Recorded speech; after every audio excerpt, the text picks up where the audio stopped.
entrevista y que llegue a esta etapa, así que nuevamente felicitarla por haber llegado a esta etapa. Bueno, vamos a entrar directamente en materia. Bueno, a ver los consejeros. ¿Cómo está, doctora? ¿Cómo anda? Muy bien, lo felicito, Claudia. Muchas gracias. En este caso, el doctor Granero va a arrancar. Ah, bueno, ¿cómo le va, doctor? ¿Qué tal, doctora? Le hago una pregunta personal. Sí.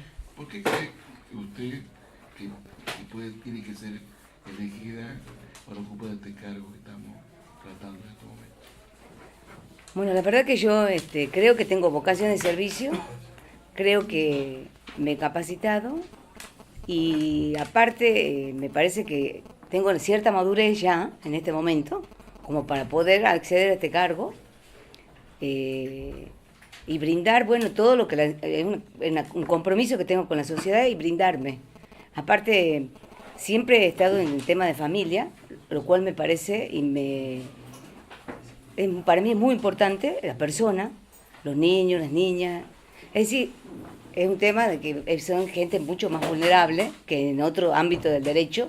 Y bueno, me parece que podría beneficiar mucho a cualquier conflicto que hubiese, ¿no?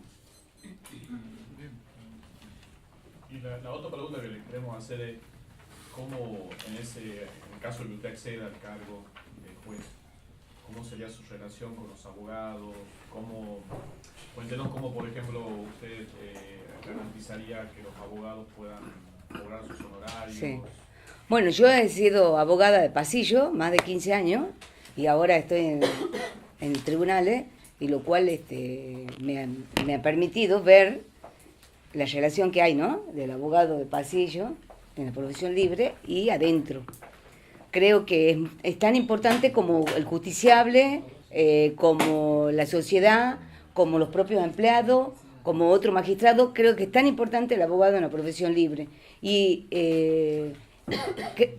yo lo que haría realmente es tener en cuenta y fundamentalmente sus honorarios y tratar de satisfacer, porque sabemos de cómo es el tema de los honorarios de los abogados y el tiempo que uno tiene que trabajar hasta que uno cobra.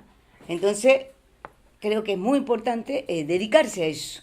Incluso creo que pondría dentro del juzgado, lo que haría también es tener una persona que se dedique casi exclusivamente con el tema de los honorarios, para que esto haya movimiento, haya agilidad, celeridad, y bueno, puedan ir cobrando, ¿no?, como corresponde. Y la relación sería, yo priorizaría un juzgado que sea puertas abiertas, que puedan ellos charlar conmigo. Claro que si son abogados de las dos partes, me gustaría que estén las dos partes, ¿no?, abogados de ambas partes, en una charla conmigo. Por supuesto de que los funcionarios, secretaria, también haría que, ahí sí dejaría que puedan hablar con la secretaria, capaz que individualmente cada uno. Si hablaran conmigo, creo que los traía a ambos. Pero yo quiero un juzgado, me parece que es muy importante incluso las opiniones que ellos tengan, que me van a ayudar a mí, para que el juzgado, la unidad judicial, funcione de la mejor manera. Perfecto. Y para el tema de los honorarios, ¿qué medidas cautelares usted adoptaría? Porque tenemos el embargo clásico, la medida cautelar, que es el embargo preventivo, y las otras medidas están enumeradas en el Código Procesal. Sí, bien. ¿Qué otras medidas usted sugeriría Para... el cobro de los honorarios? Y bueno, en ciertas situaciones no daría la sentencia. Teniendo en cuenta, por ejemplo, lo que dice la ley 5480. Sí. ¿Qué tendría en cuenta para los honorarios? ¿Qué medidas usted adoptaría? Así genérica, de protección y garantía de los honorarios de ellos. Y bueno, creo que la ejecución de la sentencia no sería posible hasta que no se han pagado los honorarios. Salvo que se trate, por ejemplo, de una afiliación, claro, o de los niños, niñas y adolescentes, que en esos casos sí, ¿no? No obstante, lo daría. Pero en otras situaciones no. Vería, controlaría que se haga efectivo. Bien, doctor. Creo que es muy importante. Sí, si no, no estaríamos. Claro. Doctora. Sí. Bueno, me preguntas sobre una figura nueva incorporada al Código Civil, el abogado de niños. Sí. ¿Y a mí qué opina del abogado de niños y en qué caso usted la aplicaría, si tiene conocimiento que en el Centro Judicial de Concepción se aplicaron ya en algún tipo de juicio y el procedimiento que se ha seguido. Mire, yo estoy de acuerdo con el abogado del niño. Creo que el abogado del niño no suple tampoco a los defensores de menores, sino de que el abogado del niño tiene una relación directa con el niño o niña, exactamente, a fin de que en algunos conflictos que pudieran tener los niños y niñas, él pueda actuar. Pero este abogado del niño me parece que tiene que tener un matiz psicológico para poder entender al niño y niña y que el niño lo entienda a él. Es decir, que sepa y le explique la situación para que puedan decidir y poder estar al lado, acompañarlo al niño y pueda él presentarse. Incluso sé que hay un registro que se está haciendo acá en el Colegio de Abogados de acá y están preparando para abogado del niño. Y en algunos juzgados sé que han llamado y han puesto abogado del niño aquí en Tucumán. En Concepción también. En Concepción también me han dicho, pero no sé el procedimiento que han seguido, honestamente. Pero sí, también me han dicho de que han nombrado abogado del niño. Creo que es fundamental para los niños y niñas que puedan ellos. ¿Y en qué caso generalmente usted le daría? Y yo creo que los casos en que hay algún conflicto que pueden tener con los padres o con algún representante de ellos, en estos casos puntuales creo que es necesario el abogado del niño. El doctor Albarracín. Bueno, doctora, en cuanto al nuevo Código Procesal de Familia, ¿estima usted procedente un código autónomo? ¿Y qué institutos considera que a su criterio serían valiosas incorporarlo en la elaboración de este nuevo código? Sí, yo creo que por la sensibilidad que tiene la rama del derecho de familia, por los temas puntuales que se tratan, creo que es necesario un código de procedimiento de familia en el cual, como valga la redundancia, esté el procedimiento específicamente de familia, porque es muy distinto a los otros procedimientos. Ahora, en el caso de que no se pudiese hacer un código de familia, por lo menos que dentro de la reforma del Código Procesal Civil haya un capítulo exclusivamente de familia, en el cual estén todos los principios, todos los procedimientos detallados, incluso se va a poder unificar los distintos criterios de los distintos juzgados, porque hay distintos criterios de los jueces y juezas que aplican distintos criterios, porque no tenemos específicamente un código de procesal de familia. Entonces creo que es muy importante.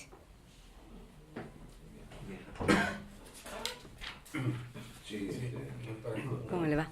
Yo me pregunto, en caso de acceder al cargo, ¿cómo organizaría usted el juzgado? ¿Mantendría la estructura actual de que cada persona tiene funciones específicas o propondría? Mire, yo lo primero que haría cuando acceder al cargo, haría un plan de gestión. El plan de gestión, los pilares de un plan de gestión estarían, entre otros, el liderazgo del juez, la colaboración del secretario, el trabajo en equipo de la gente, el uso de la tecnología, etcétera, etcétera, etcétera. Lo que yo haría sería lo siguiente. Como es un juzgado de familia y sucesiones, habría 2 secretarías, una de familia y una de sucesiones, con su secretaria, secretario y prosecretario, prosecretario, los cuales creo que los designaría de acuerdo a la idoneidad y la capacidad mediante un concurso y una entrevista. En la entrevista que no estaría yo solamente, sino que también recurriría a la interdisciplina, a un psicólogo, a fin de que veamos el perfil de la persona. Y un relator, por supuesto, un relator para ambos, ¿no? Ambas secretarías. Relator o relatora, que creo que también la definiría lo que el juez podría definirlo voluntariamente. Ahora bien, perdona que personal. Sí, el personal, sí. Yo lo que siempre voy a proponer que se trabaje en equipo.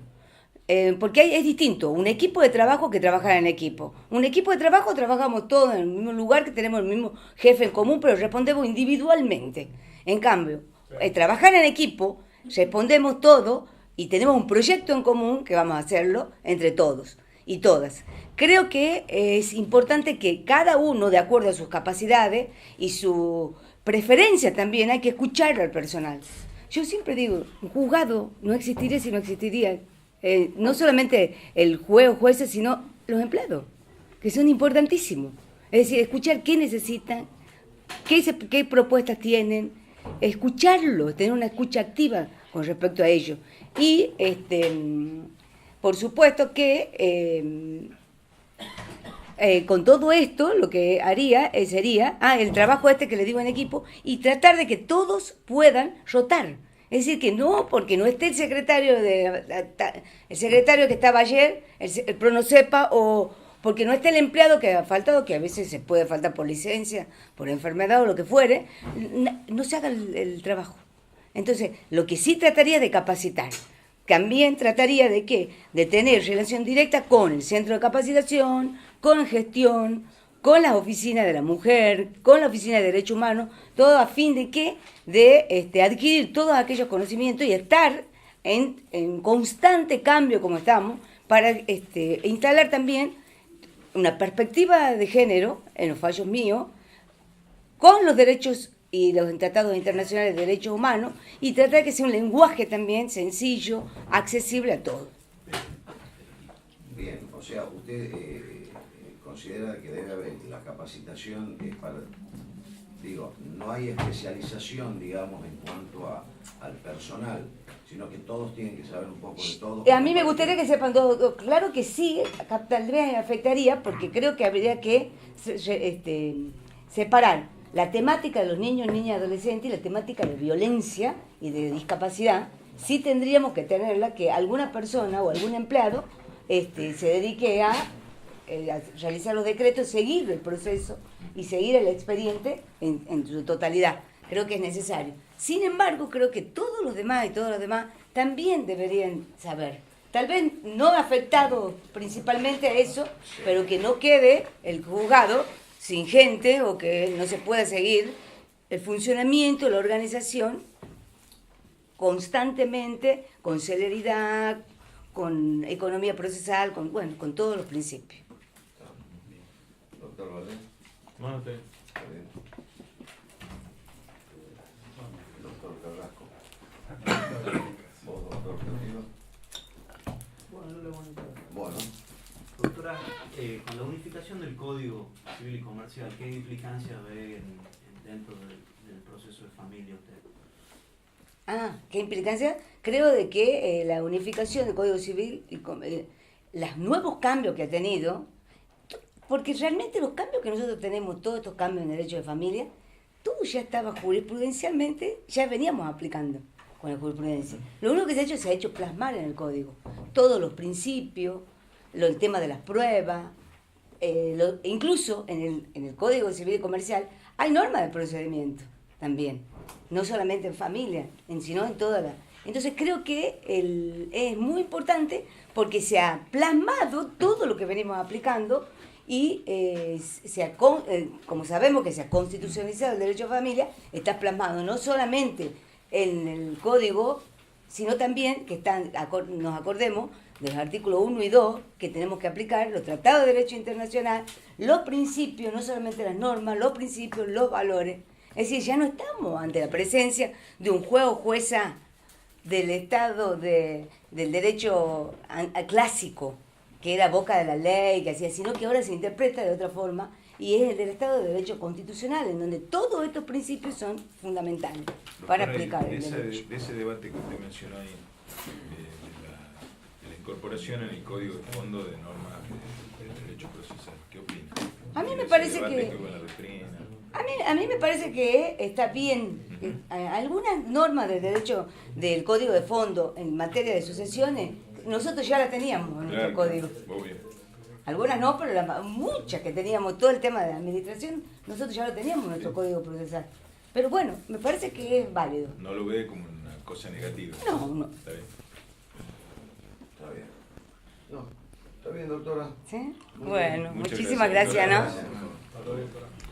En primer lugar, felicitarlo por esta nueva instancia y por esta etapa que ha llegado. Usted ya estuvo en otra entrevista, doctor. Sí, O sea, conoce la mecánica. sí, Bien. sí. Bueno, entonces, en virtud de ello, vamos a empezar directamente a abocarnos al tema en cuestión.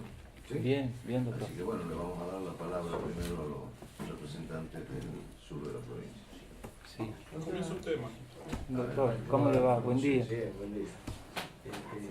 ¿Qué opinión le merece el abogado del niño? Ujú. La nueva figura se Sí. incorpora en el Código Civil. Sí, ¿Se me puede decir en qué casos más o menos usted Lo- procede o Ajá. invocaría? ¿A partir de qué edad? Claro. ¿Se conoce casos también que se hayan aplicado en claro. el Centro Judicial de Concepción? Mire. La metodología que se Ujú. aplicó para incorporar. Claro, mire, el abogado del niño es un derecho que está reconocido en el artículo 12 de la Convención de los Derechos del Niño, en la Ley de Protección Integral en la 26061, en nuestra Ley Provincial de Protección Integral, en el artículo 26 del Código Civil y Comercial. Es una figura, en realidad, es una asistencia técnica jurídica de los intereses personales e individuales del niño, niño, adolescente en aquellos conflictos donde están afectados. Si bien no contamos con una ley provincial, es una reglamentación de este derecho reconocido ya, pero no contamos con esta reglamentación, en los juzgados de familia yo me desempeño como secretario del juzgado de familia y sucesiones de la primera nominación de Concepción, sí lo estamos utilizando. Es una figura que recurrimos, no en todos los casos, pero la hemos comenzado a utilizar. Yo decía de que no hay una reglamentación porque, digamos, hay otras provincias que han avanzado sobre esta ley, en el caso, por ejemplo, de la provincia de Córdoba, en el caso de la Ciudad Autónoma, en Buenos Aires, en el caso del Chaco, se avanzó sobre una ley, digamos, de abogado del niño, sobre todo un poco dependiendo en qué órbita o en qué esfera iba a funcionar. En algunos casos está dentro del Poder Judicial, en otros como el Córdoba, en otros casos está en la esfera del Ejecutivo. En otros casos, como el Chaco, controla el listado de estos profesionales porque tienen que tener una capacidad puntual en asesorar niños, niñas, adolescentes en el colegio de abogados. ¿Cómo hacemos en Concepción? Digamos, al no tener una reglamentación. Bueno, ahí contamos con una ayuda impresionante del Colegio de Abogados del Sur. Ellos tienen, digamos, una comisión, digamos, de abogados del niño, en donde recurrimos, como yo les dije, no en todos los casos, digamos, solamente en aquellos donde hay un conflicto de intereses, digamos, entre los representantes legales del menor y, y el niño, digamos, los intereses del niño. En estos casos, normalmente libramos un oficio al Colegio de Abogados, ellos están organizados con un protocolo de actuaciones que creo que es de la provincia del Chaco, justamente de la aplicación de la ley de la provincia del Chaco, en donde incluso efectuaron convenios con el Colegio de Psicólogos, hay un trabajo multidisciplinario previo, se lo llama al menor, digamos, a una entrevista para evaluar su capacidad progresiva, para ver si en realidad está en condiciones de tener un asesor legal técnico, se entrevistan, digamos, los abogados con el menor y después vienen al juzgado en ese carácter. Sí solemos, si la pregunta va apuntada a si aceptamos esta figura, aunque no tenemos una reglamentación, sí, se está usando. ¿En qué caso lo aplico? Bueno, ¿De qué naturaleza? por ejemplo, digamos, muchas veces lo hacemos a requerimiento del mismo defensor de menores. Fíjese qué curioso, digamos, hay que, al menos yo siempre distingo bien la figura. El defensor de menores, digamos, tiene una doble, el Ministerio Público Pupilar tiene una doble intervención siempre en el expediente.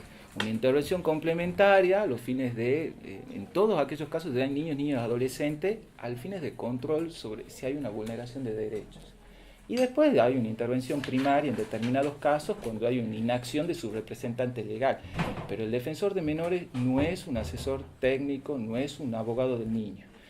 Muchas veces, digamos, tenemos casos, digamos, por ejemplo, en mi juzgado, me desempeño como funcionario judicial. Bueno, por ejemplo, en un caso de impugnación de filiación, en donde las impugnaciones de paternidad, donde normalmente la demandada era la madre en representación del niño, no se presentaron al ADN, ahí a requerimiento del defensor, mire, ha pedido, digamos, la figura del abogado del niño, porque acá hay en juego, digamos, entiendo yo, una cuestión superior, que era la identidad de ese niño. Funcionó muy bien en este caso, porque de verdad fue muy bien asesorado, digamos, con el abogado del niño, concurrió a las audiencias del colegio, se presentó con posterioridad en el expediente y se hizo la prueba de ADN. Entonces, me parece que en esos casos, digamos, funciona. ¿Qué tienen en cuenta para llamarlo de abogado del niño? ¿Edad? Sí, mire, también, normalmente con el colegio de abogados, digamos, insisto, como no tenemos una reglamentación, básicamente está muy en juego, digamos, la capacidad progresiva de los niños y hacemos un trabajo, por eso el juzgado de familia necesita esta interdisciplina, porque previamente se valora con una psicóloga esta capacidad progresiva del niño de poder comprender que es un proceso judicial en el que está, de poder saber si en realidad, digamos, tiene noción de estas diferencias de intereses, digamos, que hay, y de esta forma poder ser asesorado. Pero básicamente es la capacidad progresiva del niño que va a depender en los casos concretos. Felicito, doctor, por haber llegado a esta instancia. Muchas gracias. Ahí con el doctor Granero presentamos al Departamento de Abogados del Sur. Agradecemos las palabras que tuvo de gentileza para por favor, el funcionamiento de nuestro colegio de abogados. Y lo que queremos preguntarles casualmente cómo sería su relación con los abogados, cómo ve en el caso de acceder a su cargo, cómo se relacionaría, cómo protegería el tema de los honorarios, que nos cuente de su caso. Mire, yo como funcionario judicial en la actualidad, y para los abogados que me conocen, yo siempre he atendido al público, he atendido a los abogados, siempre mi oficina estuvo abierta al requerimiento, porque entiendo que son operadores de justicia junto con nosotros y en cierta forma tenemos que comprender y entender que son ellos los que pueden observar errores que cometemos, pueden advertirnos de situaciones, digamos, y en mi caso, hoy por hoy en la función que cumplo, gestiono esa inquietud, digamos, para obtener un resultado.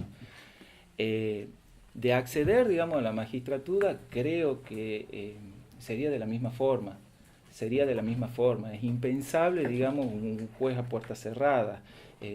Yo creo, digamos, un claro ejemplo es, por ejemplo, cómo venimos trabajando con el abogado del niño.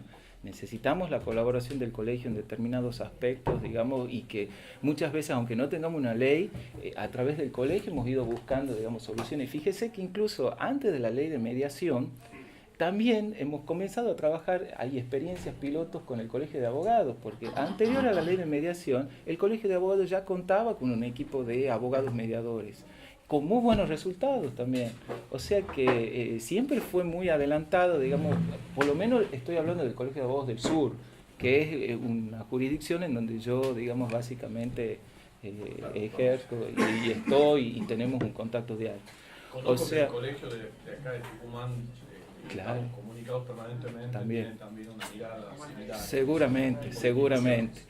Bueno, y en relación, por ejemplo, me te preguntaba, por ejemplo, en las órdenes de pago, bueno, yo entiendo también las necesidades y yo como funcionario y quienes trabajamos también en la justicia sabemos que hay épocas del año críticas para ser más expeditivos con determinados trámites, como por ejemplo las órdenes de pago, siempre previo a los recesos de las ferias judiciales de invierno o de verano, las cuestiones de alimentos, las cuales están comprendidas también los honorarios de los abogados, siempre en mi caso, digamos, en mi gestión como funcionario judicial, siempre le he dado un trámite expeditivo. Por lo tanto, entiendo que como magistrado tampoco cambiaría, digamos, esa visión. Y las medidas cautelares, además de las clásicas del Código Procesal Civil, ¿alguna otra medida cautelar que se pueda aplicar en el momento de realizar algún cobro de honorario? Por ejemplo, el caso de prohibición de oficio a la Dirección de Migraciones, prohibición de salir del país, mire, claro, mire, usted sabe que recientemente, esta mañana estaba leyendo un fallo. En caso, estamos hablando, por ejemplo, de incumplimientos de alimento. Entiendo que los honorarios, por analogía de la 5480, entran en los conceptos de alimento. El Código Civil y Comercial actual tiene para mí un artículo fabuloso, el 553, que habilita al juez a tomar todas aquellas medidas razonables, dice, a los fines de cumplimiento, de dar cumplimiento con los alimentos. En este caso leí un fallo interesante de Rawson, un juez de primera instancia de Rawson, justamente desde septiembre de este año, en el caso de incumplimiento de alimentos, en donde el juez incluso cerró local comercial e incautó el teléfono celular, digamos, el número celular, porque entendía que había una violencia económica al no cumplir, digamos, con la... incluso estaba por encima quizás del derecho constitucional del señor de ejercer el comercio. La verdad, bueno, no sé si llegando a determinado extremo, pero soy bastante imaginativo a los fines, digamos, de entrar en este artículo de medidas razonables y tornar razonable, digamos, y tornar realidad, digamos, este derecho. Entiendo, digamos, que eso es una tutela judicial efectiva, es no tan solo el acceso a la justicia, tener una sentencia en tiempos razonables, sino también que esta sentencia se cumpla y que se haga realidad ese derecho. O sea, entiendo, digamos, que sí podría, digamos, tomar de estos tipos de medidas de tutela. Doctor, dígame, ¿cómo organizaría este juzgado? ¿Cómo a su criterio, digamos? Mire, el centro... Así muy escuetamente. Sí, mire, yo entiendo que hay una gran ventaja, digamos, al organizar... Primero un desafío, organizar un juzgado de foja cero. Pero al menos creo yo que contamos con una gran ventaja, que es que se está creando en un centro judicial que ya está completamente desarrollado, cuenta con la presencia del fuero, hay 3 juzgados de familia, cuenta con las dependencias auxiliares con las que normalmente trabaja un juzgado de familia, cuenta con los recursos humanos y la capacitación. A nivel organizacional, digamos, yo creo que el modelo organizacional del juzgado no escaparía a los otros 3 juzgados. En la actualidad, un juzgado de familia en Concepción tiene un juez, 2 secretarios, funciona por turno matutino solamente, tiene 2 secretarios, 2 prosecretarios, un relator, aproximadamente entre 9 y 10 empleados, pasando por los distintos estamentos, y un ordenanza. Entiendo, digamos, que estos son datos, mire, interesantes, que también, digamos, es un avance porque se puede pensar también en la política de gestión de cómo se va a organizar el juzgado en base al número de ingresos de causa que se puede estar manejando. Según estos datos oficiales del informe cuatrimestral de este año de Mesa de Entrada Civil del Centro Judicial Concepción, el primer cuatrimestre del año, que va desde enero hasta abril, han ingresado 1.222 causas para los juzgados de familia, para los 3 juzgados de familia, es decir, en 4 meses 1.222 causas. El segundo cuatrimestre, digamos que fue desde mayo hasta, estamos hablando de aproximadamente en esta primera etapa del año de 100 expedientes por juzgado, más o menos. La segunda etapa del año, el segundo cuatrimestre, que fue desde mayo a agosto, tenemos 1.007 causas. Es decir, hubo una reducción de un 20%. Esto se debe a que en el mes de mayo se puso en funcionamiento el juzgado de familia de Monteros, que antes Concepción tenía la jurisdicción. Es decir, hubo una reducción de casi un 20% en el ingreso de causa. Esto ya es un avance. Al promedio, digamos, de 83, 84 expedientes, digamos, por juzgado. De mantenerse este número, es decir, del ingreso de causas de 1.007 causas y crearse la cuarta nominación, estaríamos hablando de un promedio de 63, 64 expedientes por mes que ingresarían al juzgado.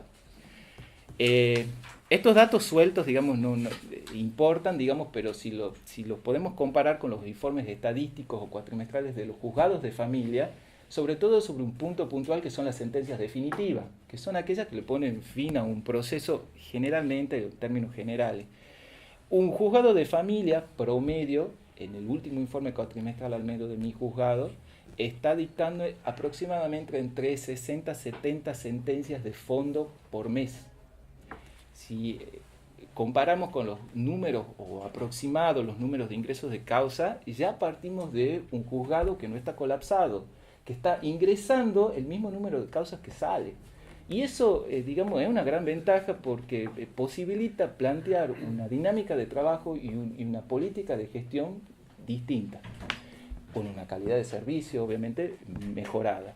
Entiendo, digamos, que se podría pensar, en mi caso, digamos, yo soy muy de trabajar mucho con la oficina de gestión, hemos entablado, digamos, protocolos de trabajo, circuitos de trabajo pensados en proceso, con protocolos de actuaciones para no personalizar, digamos, el trabajo. Nunca hablo yo de personas, sino siempre hablo los que fueron, digamos, al juzgado, digamos, por lo menos de familia la primera, siempre hago de circuitos de trabajo. Daría tiempo a una agenda de un juez de familia hoy por hoy, con una agenda y con una dinámica de trabajo abocada solamente a la resolución de conflictos, con una agenda, digamos, de audiencia mucho más flexible y extendida a lo largo de la mañana. Yo creo que si se podría permitir, digamos, este volumen de trabajo hacerlo. Con esto estamos cumpliendo, digamos, con todo un sistema de convención, digamos, y quizás, digamos, si vamos a un sistema oral, sería posible y sería muy factible de lograrlo con estos números. Con estos números. ¿Cómo le va? Buen día. Se está trabajando en la elaboración de un código procesal, civil y comercial. La tendencia sería que se haga un código autónomo del proceso de familia. Sí. Quería consultar cuál es su idea al respecto y qué considera en cuanto a instituto ¿Qué podría tener? Sí, o qué contenido consideraría valioso en la elaboración de un nuevo código procesal de familia.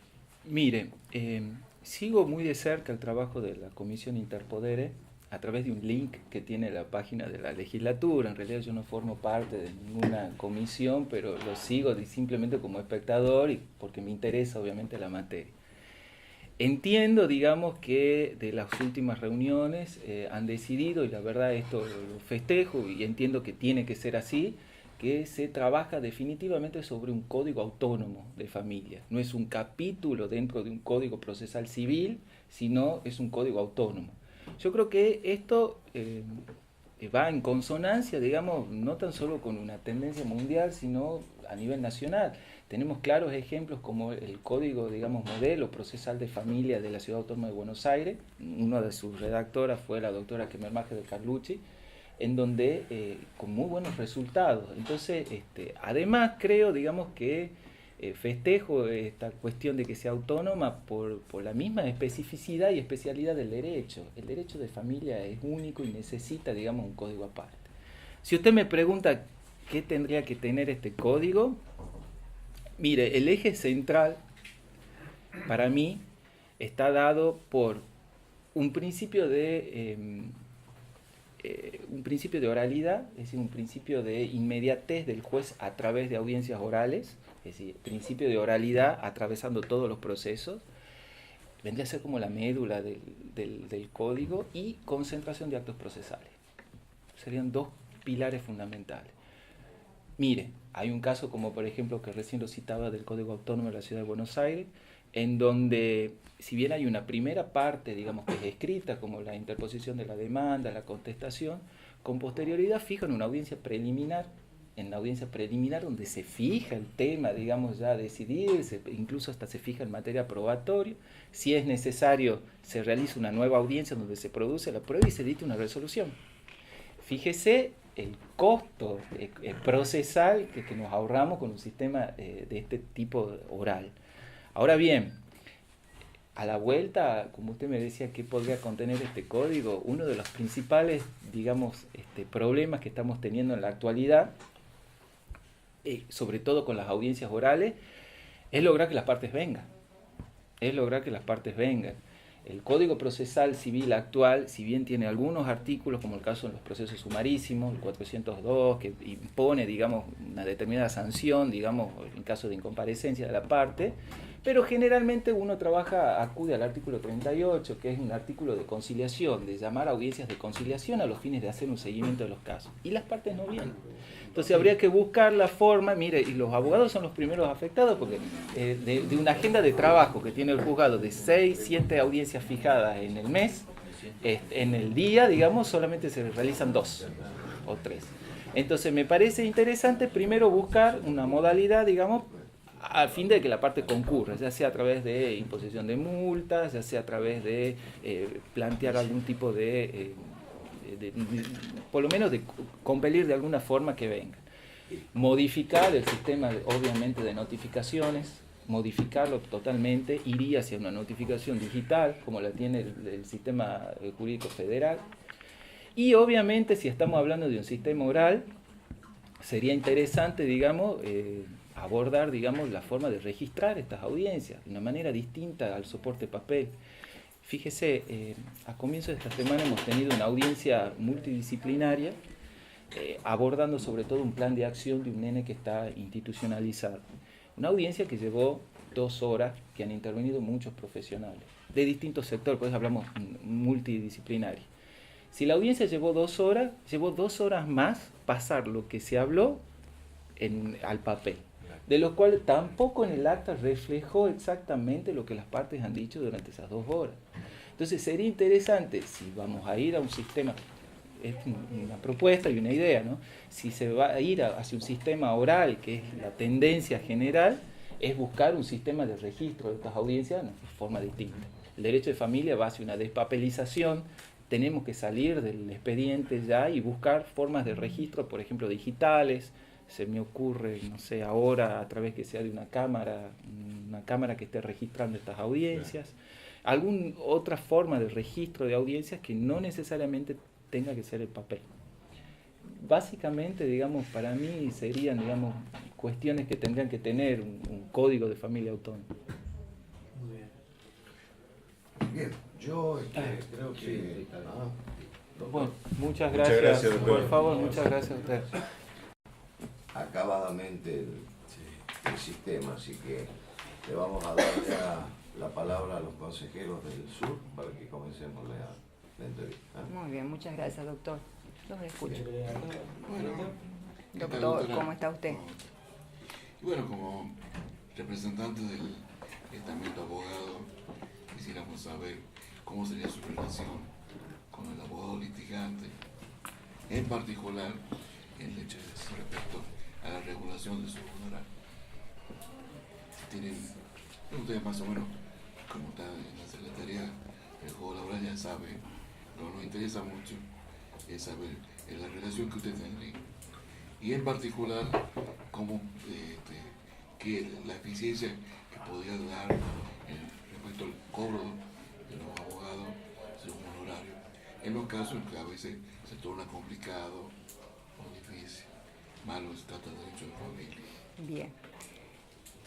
Primero, yo sigo el criterio y lo he seguido durante todos los años que he estado en la función, el criterio de mi juez, y creo que es el mejor criterio y lo sostengo, lo ratifico y voy a seguir con esa misma línea, ¿no?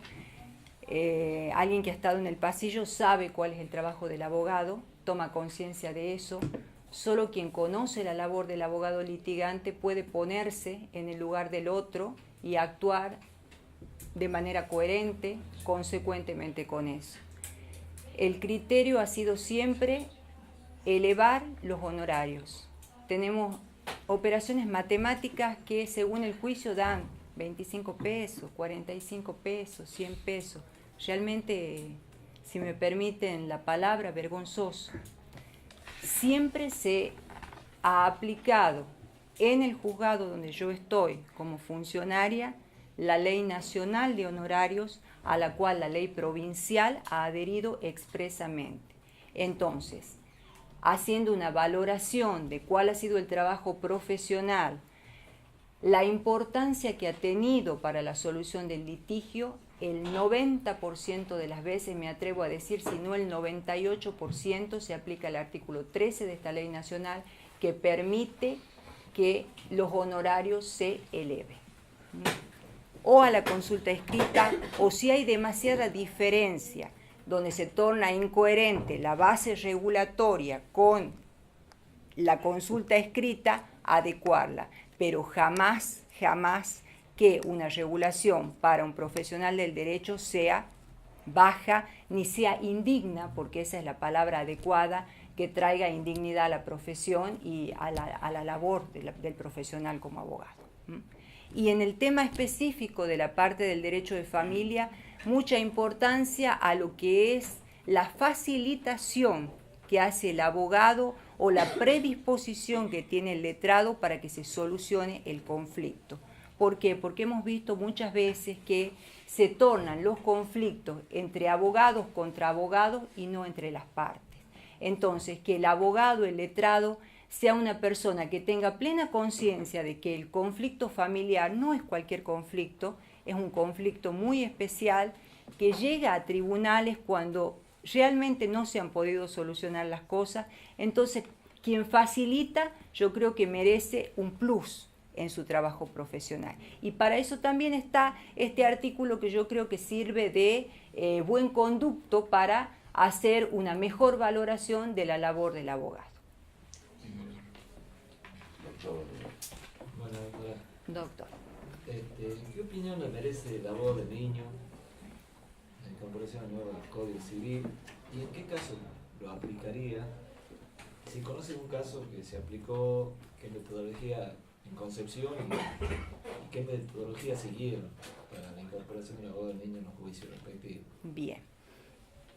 Es un tema que está todavía en gestación y en discusión en la provincia. Ha sido incorporado expresamente ya en el Código Civil y Comercial sancionado recientemente o con vigencia desde el año 2015. Ya estaba en la Ley 26061 de protección de niñas, niños y adolescentes, a la cual la ley provincial sigue también. Sin embargo, es una figura que todavía está como en pañales, si se puede decir de alguna manera. Entonces, la discusión está a ver, ¿quién puede ser abogado del niño? Dicen un abogado preferentemente especialista en derecho de familia, lo cual está bien. ¿De quién tiene que depender? Del Poder Judicial, del Poder Ejecutivo. Yo creo que debería ser, esa es mi opinión personal, dentro de lo que se discute, una función que tendría que estar dentro de la órbita del Poder Judicial. ¿Cuándo lo aplicaría? Yo creo que la gran disputa o el hilo complicado acá es el tema de las defensorías de menores. ¿Cuándo interviene el defensor de menores y cuándo el abogado del niño? La Defensoría de Menores está para la representación, se dice promiscua, entre comillas, de los niños. Pero ¿qué pasa? Hay situaciones muy especiales donde la Defensoría representa al niño, está el representante legal que puede ser el padre, la madre, tutor, encargado, guardador, quien sea. Pero hay un conflicto de intereses. Cuando ese conflicto de intereses es realmente importante, que ha ocurrido en un caso puntual que falla la Corte de Mendoza, donde existía una gran contraposición de la madre, el padre, una cuestión de abuso, una cuestión dudosa de la abuela, donde es la misma Corte de Mendoza que designa el abogado del niño. ¿Por qué? Porque el abogado del niño se pone en la postura de defender los intereses exclusivamente de ese niño. ¿Por qué? Porque es un reconocimiento que ha llegado tarde, pero gracias a Dios ha llegado, a lo que es el niño como sujeto de derecho. Y como sujeto de derecho en plenitud. Ahora, he visto con alegría en las últimas noticias de hace 3 o 4 días que llega de otra manera en Tucumán, dentro de la órbita de lo que es el sur de la provincia. Un caso del doctor Carrasco, dentro del ámbito de la justicia penal. Por supuesto, ustedes me disculparán, yo no soy especialista en derecho penal, pero era específicamente el caso de un abuso sexual denunciado por una jovencita de 3 compañeros en un viaje a Bariloche, en un viaje de fin de curso. El señor fiscal pide la elevación de la causa a juicio y en primera instancia la Cámara de Apelaciones dice no, o el juez de instrucción creo que dice que no, que debían ser, no eran imputables. El juez eleva la causa. En definitiva, la Cámara es la que revoca y ella es la que, con voto creo de la doctora Vitar, la que acepta o convoca, pero me parece perfecto lo de la doctora Vitar, que convoca la figura del niño. ¿Por qué? Porque aquí voy a rescatar lo que decía la doctora Mari Belov, por eso le digo, pido disculpas porque no manejo el derecho penal con la fluidez que ustedes lo hacen. Pero la doctora Mari Belov, profesora de la UBA, de Derecho Penal Juvenil, decía algo muy interesante que yo comparto, y es que el adolescente tiene que crecer en responsabilidad y en solidaridad. Y quien no se enfrenta a qué es lo que hizo, no se hace cargo de sus actos, nunca puede tener verdadera conciencia de cuáles son esos actos y del daño que ha hecho a una persona o a la sociedad. Que eso tiene que ser a través o canalizado a través de determinada normativa especial que tiene que entrar dentro del derecho penal juvenil, está perfecto. Que ese adolescente tiene que estar protegido o asegurado con todas las normas de la debida defensa, pero no como un adulto, sino como adolescente que es. Entonces, ahí distinguir la madurez, la condición evolutiva de esa persona, de ese sujeto pleno de derecho, pero que debe ser responsable, de acuerdo a su edad, a su entendimiento. Entonces, acá está perfecto, me parece, no solo novedoso, sino atinado lo de la Cámara, ¿no es cierto?, de colocar o reflotar la figura del abogado del niño para la representación de esta niña, que tiene todos los derechos, ¿no es cierto?, a ejercer y a pedir protección por su libertad sexual y porque ella cree ha sido violentada en su intimidad. Sí. Doctora, de acceder usted al cargo de jueza, ¿cómo lo organizaría al juzgado? ¿De qué forma? ¿Qué impronta le pondría? Mire, esto es un juzgado nuevo. Por supuesto, yo conozco el medio y yo creo que hay que valerse mucho primero de lo que yo estoy convencida que tiene que ser el juez de familia. Un juez inmediato, un juez, no el juez de escritorio, un juez cercano a las partes. Yo en mi función, desde la Secretaría lo he hecho siempre, salir, es una costumbre que yo tengo, hablar con los abogados, dar la cara, como digo yo, estar de frente siempre. Yo estrecho la mano de los abogados, llamo a audiencia yo personalmente, hablo con la parte, hablo con los justiciables cuando así estoy en las audiencias, y yo creo que esa es la impronta que debe tener el juez, más un juez de familia, un juez absolutamente comprometido con la situación de las partes que litigan, pero sobre todo porque más allá del cargo y más allá de la función, tiene que tener la suficiente empatía para saber que somos seres humanos, no jueces que están en un podio, sino seres humanos que tenemos que resolver conflictos de otras personas, que confían que van a tener una solución en manos del juez. Hacer mucho uso de lo que es la gestión judicial, que ha sido una herramienta muy valiosa que nosotros manejamos dentro de la estructura del Poder Judicial.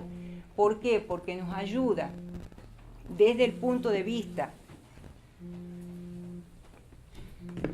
no solo de las estadísticas, sino de la modalidad de trabajo. Ayudarnos a hacer un organigrama de trabajo, ¿para qué? Para que la tutela judicial efectiva no sea una utopía, para que estemos cerca de si un escrito ingresa hoy, a los 2 días realmente esté decretado, porque eso significa dar respuesta. Para eso tenemos un sistema informático y un programa donde lo que pasa más allá de las 48 horas nos salta en rojo. Entonces todo eso nos sirve de guía a nosotros los operadores dentro del sistema del Poder Judicial para darle celeridad a las causas. Mucho más en una cuestión de familia, mucho más, donde, abunda la habilitación de día y hora. ¿Por qué la habilitación de día y hora? Porque necesitamos, hay alguien golpeado, hay alguien que ha sufrido una violencia extrema, y amerita que el operador judicial se mueva de inmediato, absolutamente de inmediato. Entonces, y buscar el personal adecuado, que es a lo que se tiene. ¿no es cierto? Ya sea por generalmente, y yo creo que está muy bueno el tema del concurso, que es lo que se está implementando en este momento en el Poder Judicial. Abrir un abanico de posibilidades y el juez poder elegir dentro del marco concursal al personal más idóneo, sobre todo al secretario. ¿Por qué? Porque es el secretario el depositario de la fe pública, es el secretario el jefe de personal, es el secretario el que está al lado del juez. Esa es mi pregunta. Doctor. Bueno, doctora, ¿Cómo le va, doctor? Doctora, se está avanzando en un proyecto de nuevo Código Procesal Civil. ¿Usted es proclive a que haya un Código Procesal de Familia autónomo? ¿Y cuáles son sus expectativas en cuanto a los institutos y qué le gustaría a usted que ese código tenga?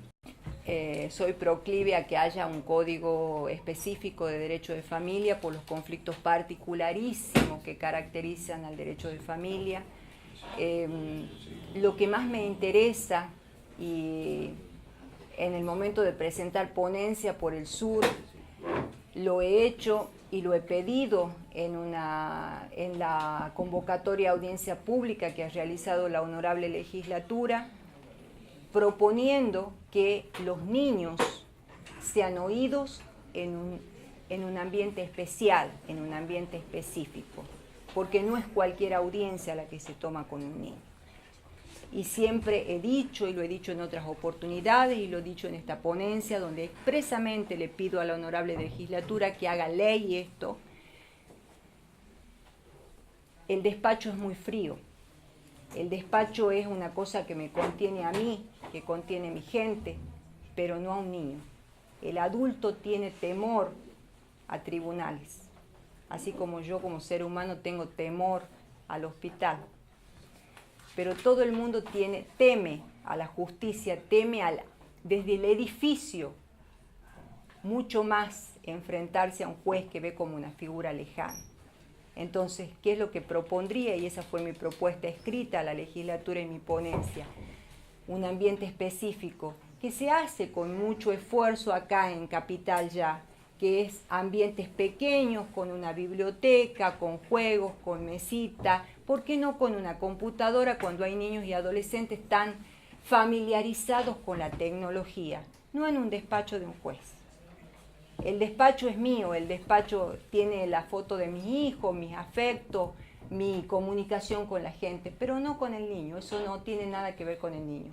Necesita un juez que se acerque de otra manera, un juez que hable cara a cara, un juez que intente solucionar lo que los adultos no pudieron solucionar en el ámbito más privado que es el hogar. Entonces, sentirse realmente cómodo y llegar a una solución, que esa persona no sea tan lejana, que sea humana y que sea capaz de sentarse en la mesita en una mesita distinta, con un libro, con la computadora, con un juguete, porque los niños tienen que ser escuchados desde siempre, no desde determinada edad. Para eso está la evolución y sobre todo la ayuda de la interdisciplina, del psicólogo, del asistente social, de todo lo que nos sea útil para que esto tienda a la pacificación y a la solución de conflictos que son muy de los seres humanos. Bueno, bien, doctora, muchísimas gracias. Muy bien. Muchas gracias. ¿Cómo anda usted? Bien, sí, igualmente. A ver. ¿Qué opinión le merece la boda de México? La nueva legislación civil. ¿En qué caso usted la aplicaría? Si conoce que alguien la aplicó en el Centro Judicial de Concepción, en algún procedimiento. ¿Cuál fue el procedimiento que se llegó a elegir el nombramiento de la boda de México? O acá. Primero, estoy absolutamente convencido que es un avance de nuestro código civil, la designación del abogado del niño, porque creo que de alguna manera es una recepción del Código Civil y Comercial del Tratado Internacional que es la Convención de los Derechos del Niño. Y me parece que por propia experiencia, ¿no? Era un punto flaco en nuestra legislación el hecho de dejar librado a la mera, no sé si la palabra es mera, pero era la representación o la tutela de los derechos del niño a las defensorías o al Ministerio Público. Era un punto que estaba faltando en nuestra legislación, ciertamente, porque si bien también se ha avanzado, por ejemplo, a través del artículo 103 del Código Civil, donde se ha establecido no solamente la representación normal o habitual que teníamos de las defensorías o del Ministerio Público, sino que se ha establecido esa representación en carácter de principal en los tres incisos que el 103 establece, sigue siendo o seguía siendo un punto flaco el hecho de que el niño no tenga un abogado que le permita ejercer realmente y plenamente los derechos que el niño entendía que debían ser tutelados. ¿Por qué? Porque también el nuevo código nos ha establecido de aquel principio que teníamos de la incapacidad, ahora estamos hablando de una capacidad progresiva, y ciertamente para tutelar esos derechos que progresivamente van entendiendo los menores, los niños, era insuficiente la actuación solamente a través de el Ministerio Público. Entonces, había situaciones donde teníamos un punto flaco que era cómo podía ejercer el niño individualmente los derechos que él ya entendía que podían ejercerlo. ¿Cómo le va, doctor? ¿Cómo está, doctor? ¿Cómo le va?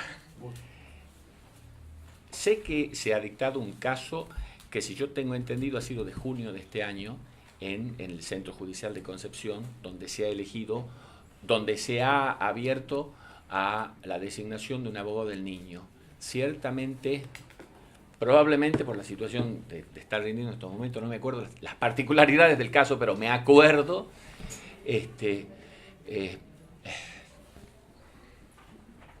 me acuerdo haberlo leído, me acuerdo haberlo estudiado y no me acuerdo en este momento, pero me acuerdo que ocurrió esto, creo que en junio de este año.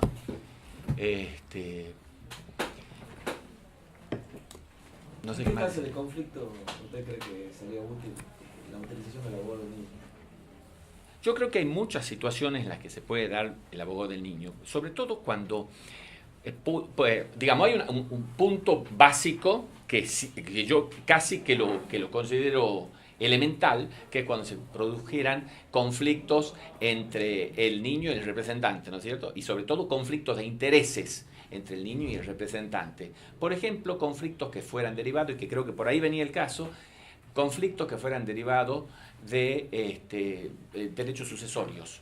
Entonces, podría ocurrir que derechos patrimoniales que surjan de una sucesión crearen un conflicto entre el representante del niño, que podría ser incluso sus padres, sus progenitores. Podrían existir conflictos derivados del derecho sucesorio entre el propio progenitor, ni qué hablar de que fuera un representante no progenitor, y los derechos patrimoniales propios del niño, ¿no es cierto?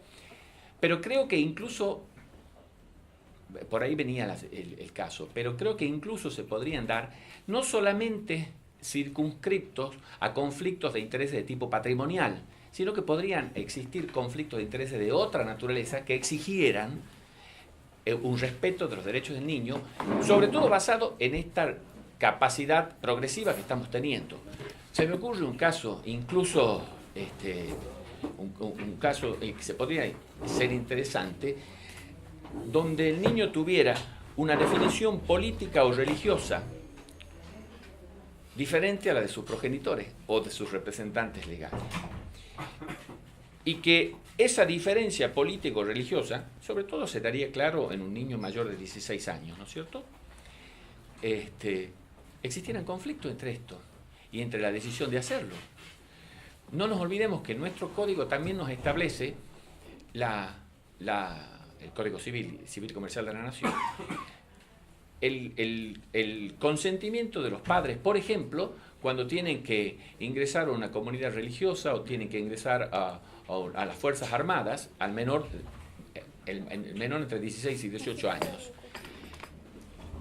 ¿Cómo ejerce ese menor, aparte de hablar directamente con un juez que le solicita ante la negativa de los padres? Yo creo que no hay un conflicto patrimonial en ese caso, pero sí podría ser necesario para el niño, en este caso adolescente, ser necesario para el niño y para el pleno ejercicio de su derecho que tenga una asistencia letrada y que sepa exponer de la manera adecuada sus necesidades no patrimoniales de ingresar a una comunidad religiosa, asumir una determinada decisión política e ingresar a las Fuerzas Armadas.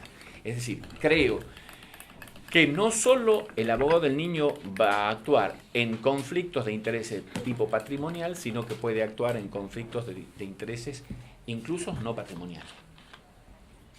Bien, gracias. Sí.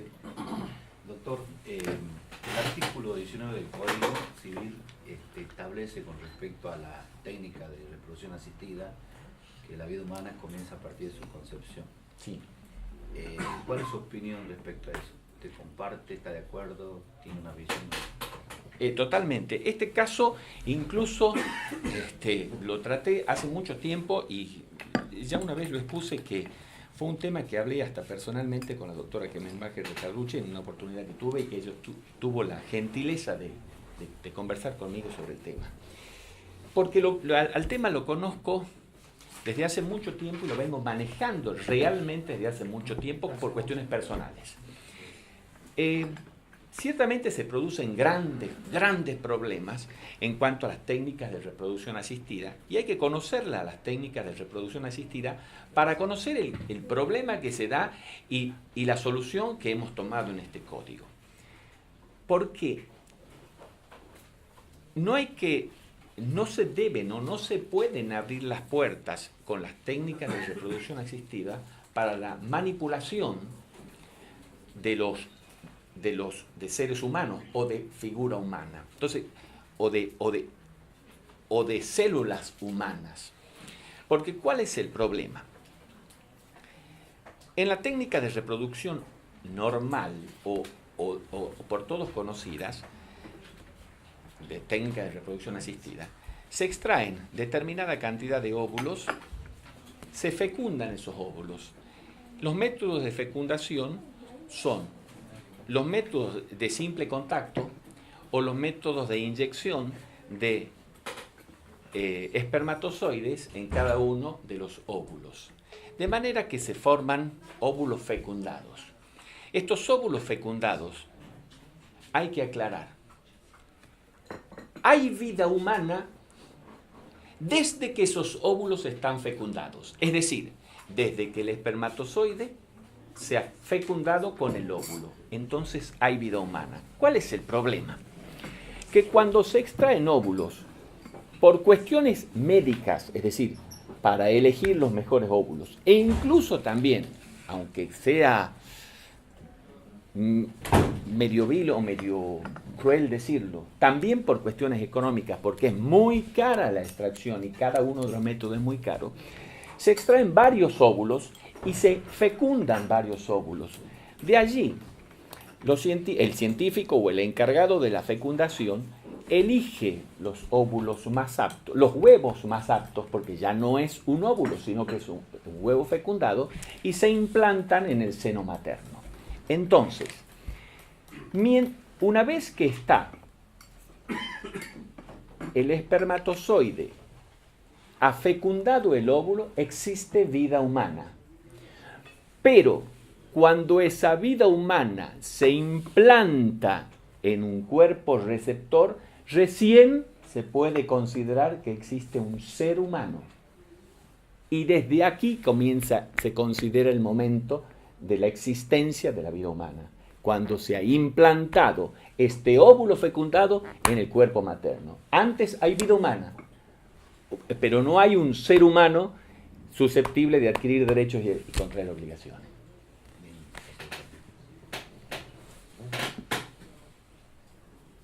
Bueno, doctor, una pregunta. Sí, doctor. Ya que se trata de un juzgado nuevo, Sí. ¿cómo organizaría usted el funcionamiento de este juzgado si mantendría la estructura actual de los juzgados de familia, donde cada empleado tiene funciones específicas, como es el cédula, oficio, o lo tendría más bien a multifunción? Bueno, ciertamente, interesante el tema, porque ciertamente uno en general se tiende a dejar la estructura de que cada uno de los empleados o cada uno de los miembros del juzgado realizan determinadas actividades. Mi experiencia me ha demostrado que en un andamiaje o en una cadena, la fortaleza de la cadena está dada, o la fortaleza o la debilidad, por el eslabón más débil. De manera que si yo tengo un eslabón muy débil, toda la fuerza de la cadena se pierde por este eslabón débil.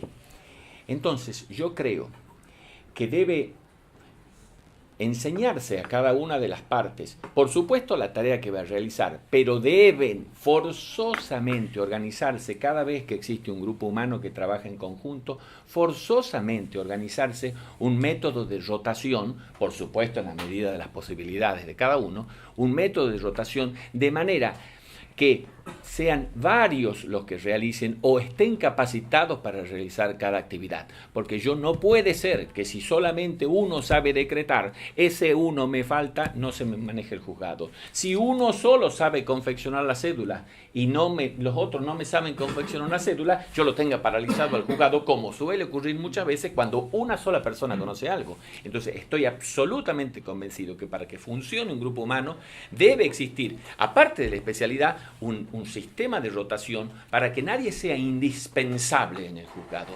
Nadie sea indispensable. El juzgado funcione y que todos conozcan a través de este método donde cada uno se concatena con el otro y se retroalimentan. Y uno conoce algo, otro conoce otro, cada uno va vivenciando con esta forma de actuar en conjunto, va exponiendo las necesidades, va viendo porque muchas veces aprendemos del que uno cree que no tiene nada que aprender, tal vez es el que más nos enseñe. Y tal vez, si me tocara ser juez, tal vez el que esté en mostrador me enseñe algo. No puedo estar tan cerrado a creer o a creerme o nadie a creerse dueño de la verdad. Y debemos entender que todos pueden enseñarnos algo y pueden tener algo para aportar a este andamiaje que es un juzgado. Es mi opinión, ¿no? Doctor, lo felicito de nuevo. Gracias, doctor. En el mérito del concurso. Usted está ejerciendo la profesión actualmente y va asiduamente al Centro Judicial de Concepción. Así es. A usted quiero que me cuente, en el caso de acceder al cargo, cómo sería el trato que usted daría a los abogados del pasillo. ¿Cómo se le ocurre qué mecanismos utilizaría para facilitar el ejercicio de la profesión y también garantizar el derecho al cobro de sus honorarios? Doctor, usted, tal cual como he dicho, yo ejerzo hace 30 años la profesión y la ejerzo de manera privada. Por lo tanto, tengo una visión probablemente distinta porque me ha tocado estar 30 años del otro lado del mostrador. Hay una cosa básica que he notado ciertamente, y lo tengo que decir, que he notado en tal vez los 2 últimos años una gran mejoría en general, una gran mejoría en el trato respecto de los empleados con los abogados. Tengo que ser sincero porque sí lo he notado. Situación que venía un poco Pero usted, ¿cómo lo organizaría su despacho para... Bueno, usted, si llega al cargo, ¿cuál sería su... Concretamente, ¿qué mecanismo, qué método? Primero, yo creo que el personal demostrador no tiene que ser el primer personal que llegue y que entre al despacho y diga directamente vas a atender al mostrador, que era un concepto que existía antes. El primero que llega anda a atender al mostrador. No puede ser así y no funciona cuando funciona así un juzgado. Para que el juzgado funcione bien, el que está en mostrador tiene que conocer el funcionamiento interno del juzgado. básico y fundamental para el ejercicio de la profesión, porque cuando un letrado le solicita a un personal recién entrado o entrado ayer al juzgado, no sabe cómo buscar una cédula, no sabe dónde está archivada, no sabe quién ha decretado y no sabe por qué han decretado así. Es absolutamente distinto un juzgado donde el que está atendiendo el mostrador sabe el funcionamiento del juzgado y le puede decir o informar al letrado: ese juicio es, por supuesto, no puedo pretender que conozca 1000 causas en la mente, pero que de las constancias que pueda observar en el sistema, decirle: doctor, no se le ha decretado todavía el escrito que usted ha presentado. Doctor, está para hacer planilla fiscal. Doctor, lleva una semana para la planilla fiscal. Doctor, usted sabe que previamente tiene que correrse vista al ministerio. Doctor, usted sabe que todavía no está para sentencia porque no se han corrido los plazos. Doctor, usted, no digo que en esos términos, pero la cédula no está firme. Entonces, primero y principal, la persona que se ponga en el mostrador debe conocer el funcionamiento interno del juzgado, primero y principal. Segundo, debe estar claro y debe haber carteles indicadores que los días de notificaciones la atención es preferencial para los letrados. En los juzgados de familia se hace más importante que en otro poner en claro esto. ¿Por qué? Porque por razones obvias y de funcionamiento normal, las partes quieren conocer el estado de su juicio y recurren a los mostradores aún sin asistencia de los letrados. Es normal que ocurra así y el fuero es así porque la gente va a preguntar por su causa aún sin su letrado, aún que el letrado le haya dicho algo, lo quiere verificar y está por una defensoría. De manera tal que yo creo que por supuesto que hay que atenderla a la persona. Por supuesto, porque también el fuero exige atención y respeto a las personas. Pero los días específicos de notificaciones, la atención debe ser preferencial a los letrados. Atendidos los letrados, no quedan letrados sin atender, recién se atiende a los particulares. Yo creo que debe haber carteles indicadores para que todo el mundo sepa cómo funciona el juzgado. El juzgado debe funcionar de manera que se conozca realmente qué días no debe concurrir la gente. Mi experiencia me ha dicho que los juzgados que hacen público esto, la persona puede ir un día de notificaciones, después ya sabe que el martes y viernes no va a ir, ya lo conoce, y entonces va los otros días de la semana. Debe estar en claro eso para saberlo. Claro, también el ciudadano también puede concurrir y... Por supuesto, pero por eso debe decir atención preferente a profesionales, atención preferente. Atendido todos los letrados, se sigue atendiendo a la gente porque ese es el fuero y porque así se debe manejar en este fuero. Otra cuestión que yo considero que tiene que ser útil y que sirve y que lo he visto en muchos juzgados y que realmente sirve es, señores letrados, el artículo 129 se cumple o se cumple. Es decir, no me presenten escritos sin las copias correspondientes para todos los letrados. No me presenten escritos sin la firma del letrado. Entonces, debe estar en claro. E insisto también, el conocimiento de la gente sirve para una mejor administración de justicia. Debe estar anunciado porque así debe ser. Porque si no estamos con decenas de escritos donde estamos diciendo previamente adjunte la copia, venga con firma del letrado, y no puede ser. El ejercicio nos exige que tengamos un respeto también por la contraparte y dejemos y pretendamos nosotros desde aquí poner un límite a todos los que se tratan de medidas evidentemente meramente dilatorias. Muchas gracias, doctor. Gracias. Perdón. Doctor. Ah, Doctor. En cuanto a los códigos de formas, ¿cree que es importante tener un código separado en cuanto a familia? ¿Y cree qué instituto cree que sería importante contener? En cuanto a la legislación procedimental, la verdad que no tengo objeciones a cómo está legislado procesalmente acá, en Tucumán, en la provincia de Tucumán. Le insisto, doctor, tengo 30 años en la profesión, por lo menos a mí no me resulta molesta la forma en la que está legislado procedimentalmente para el ejercicio de los derechos en Tucumán. Va de suyo que si se adoptaran que si se receptaran figuras nuevas como el abogado del niño, sería interesante hacer una modificación correspondiente. A su vez, si bien me excede como letrado, porque es una facultad exclusiva y excluyente de los señores legisladores, la legislación de los códigos procedimentales, tampoco veo como negativo para nosotros los letrados si existiera una legislación específica procesal para el derecho de familia. Y tal vez esa legislación, tal vez lo digo, porque no tengo conocimiento suficiente como para exponer cuál sería la reacción del público, pero probablemente si se lograra legislar separadamente determinados institutos, podría ser para los particulares, no para los letrados, sino para los particulares, podría significar una forma de interpretación más simple. Es decir, tal vez estaríamos llegando al pueblo, a la gente que va, porque yo le decía a usted que este fuero tiene muchas características específicas, ¿no es cierto? Son muchas características que no hacen a los otros fueros.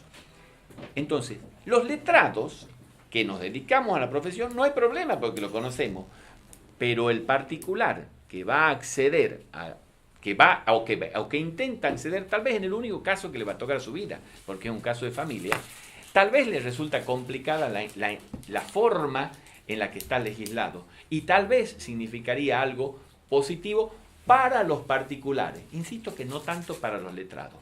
Y los letrados solamente yo incluiría, como le digo, figuras específicas como la recepción del abogado del niño y una legislación específica en la forma del abogado del niño. Mi impresión. Tal vez en ese código que se hiciera, se podría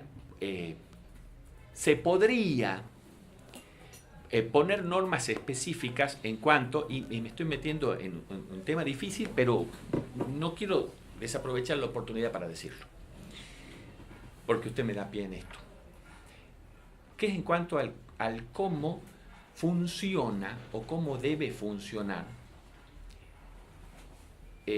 la adopción, el régimen de adopción. Para la gente no es conocido el régimen de adopción.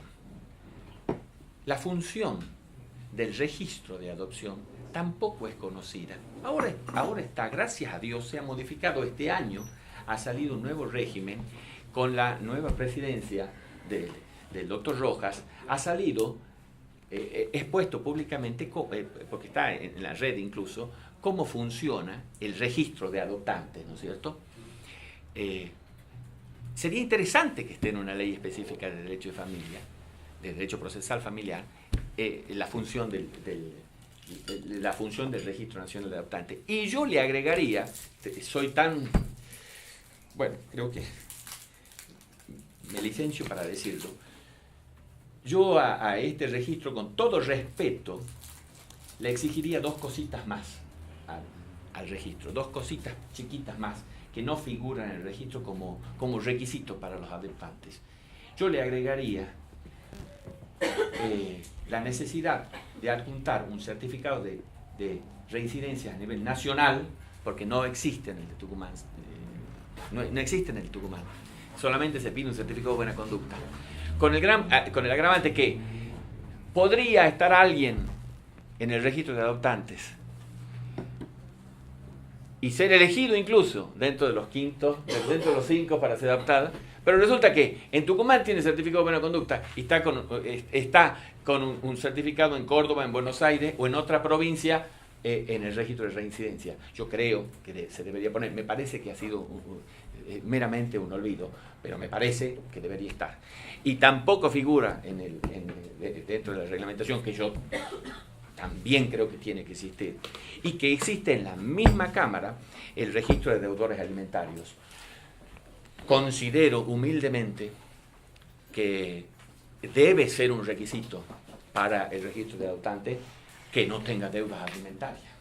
Porque me parece a mí sinceramente, discúlpeme, me parece una locura que alguien que está inscripto como deudor alimentario pueda obtener pueda ser elegido para ser adoptante cuando no cumple sus propias obligaciones alimentarias. Cuando las contradictorio. Pues me parece contradictorio. Sinceramente, con todo respeto, creo que debería agregarse esto a los registros de adoptantes.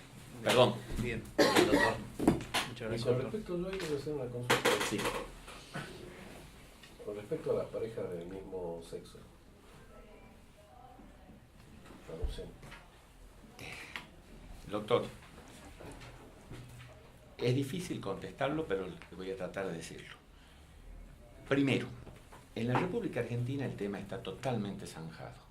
Yo creo que no hay derecho a volver a hablar del tema porque ya la República Argentina se ha expedido, ya hay ley nacional que no se puede discriminar por la propia elección sexual. Ya se ha aceptado en la Argentina el matrimonio, porque tal vez lo suyo sea, a ver, distinguimos el matrimonio de las uniones ¿Convivenciales? No lo sé. No, matrimonio. De los matrimonios. Es una pareja de adoptante y matrimonio. Por convicción de vida, mi convicción es aún anterior a la legislación argentina. Estoy absolutamente convencido de que no se puede ni siquiera mentalmente discriminar por la elección sexual. Por lo tanto, estoy absolutamente convencido que perfectamente que esa unión de dos personas del mismo sexo que pretendan una adopción no puede o no debe ser discriminada en cuanto a las personas, en cuanto a la elección de los postulantes para la adopción. Estoy convencido, doctor, y mucho antes que la ley nacional. ¿Y conoce alguna pareja? En términos prácticos, o sea, digamos, ¿tiene idea de cuántos matrimonios igualitarios adoptaron en Tucumán? La verdad que en Tucumán no lo conozco. Puedo dar fe de personas de adopciones de una sola persona, independientemente de su elección sexual. No tengo que ser sincero, no conozco de un matrimonio homosexual. Sí lo puedo decir de persona como una persona, ¿no es cierto? Pero no puedo decirlo por el matrimonio porque no conozco ningún caso en Tucumán. ¿Cree que usted capaz me orientaba sobre no conozco ningún caso? Me parece que no hay, pero digamos, es una... Yo en Tucumán no tengo el dato estadístico tampoco. Sí. Muchas gracias, doctor. Muchas gracias. Gracias a ustedes. Hasta luego. Gracias, doctor. Hasta luego. Muy amable. De tuteo. Sí, por favor. Te felicitamos por estar en el mérito con un puntaje importante. Gracias. Bueno, en segundo término, ¿conoces la mecánica? Sí. Abreviamos entonces toda la explicación. Ya estuviste acá, ¿verdad? Pasamos directamente. Sí, buenas noches. Pasamos directamente a la pregunta, ¿le parece? Doctora, Sí. de acceder usted al cargo de jueza, ¿cómo organizaría el funcionamiento del juzgado? Bien. ¿Cuál sería su impronta? Muy bien. En primer término, creo que, y de esto soy una convencida, creo que cuando uno forma un equipo de gente para trabajar, tiene que tener muy en claro los objetivos que tiene el juzgado, ¿no? Y en ese sentido, creo que mi objetivo sería definitivamente un principio general que es el acceso a justicia, ¿no? Como derecho fundamental y prioritario, derecho básico, que en mi juzgado es la mira, es la meta, es el camino hacia donde todo el equipo debe transitar y llegar. En ese sentido, creo que lo veo como una oportunidad el hecho de que es un juzgado nuevo, doctor, porque lo cierto es que puedo utilizar herramientas gerenciales mucho más modernas, y que la reforma y que la inminente reforma procesal nos está exigiendo y nos está empujando a este nuevo camino, ¿no? Donde definitivamente el principio de oralidad en los procesos y la comunicación directa con el juez y las partes es un dato no menor y a tenerlo en cuenta dentro precisamente de esta organización judicial, ¿no? Después, que el hecho de que el magistrado, como magistrado, pueda llevar el proceso, primero que soy muy gerencial, soy de gestionar cosas y mi perfil va a seguir siendo gerenciador. No solamente gerenciador de del conflicto en sí mismo que traen las partes, ¿no? Sino también gerenciador de los recursos con los que uno cuenta, con los recursos humanos con los que uno cuenta, y con la infraestructura también. Estamos yendo, y la tendencia es a la despapelización, ¿no? Entonces, definitivamente vamos a dejar de ser constructores de expedientes. Y mi mirada, y ha de ser también por mi formación como mediadora, tiene que ver con una mirada hacia las personas, ¿no? Y hacia el verdadero conflicto, y que yo y mi equipo de gente podamos lograr que mejorar la calidad en la gestión judicial. Mejorar la calidad en la gestión significaría diagramar programas, diseñar procesos, rediseñar procesos. En este caso, como es nuevo, me permite diseñar de cero, ¿no? Nuevos procesos. Y como les digo, o sea, acompañado siempre de estas reformas inminentes procesales que se van a dar, donde voy a hacer dirección de proceso por audiencia. Entonces necesito gente que esté capacitada y formada en el uso de TICs, de las tecnologías de información y comunicación, gente que esté capacitada y formada, incluyéndome, desde ya, en procesos, en diseño de proceso, en prácticas que sean lo suficientemente interesantes, importantes como para que verdaderamente la justicia no solamente sea el servicio, para mí es resultado. Entonces, además del servicio que es gestión, tiene que haber un resultado. Entonces, utilizar incluso indicadores.